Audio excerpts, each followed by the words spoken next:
Viral video harimau kembali masuk ke pemukiman warga di Desa Sungai Cemara Parit IX Kecamatan Sadu, Kabupaten Tanjung Jabung Timur, Provinsi Jambi.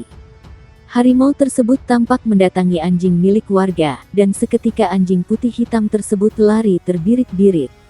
Kemudian harimau tersebut tampak menyantap makanan yang disisakan anjing tersebut. Keberadaan harimau yang masuk ke kawasan permukiman di Kecamatan Sadu, Kabupaten Tanjung Jabung Timur, Provinsi Jambi dibenarkan Kades Sungai Cemara.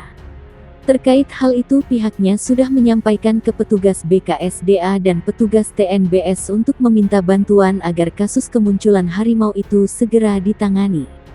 Dirinya menjelaskan bahwa warga merekam kemunculan harimau itu dari salah satu pondok atau rumah singgah sementara berukuran kecil yang ada di kebun milik warga tersebut.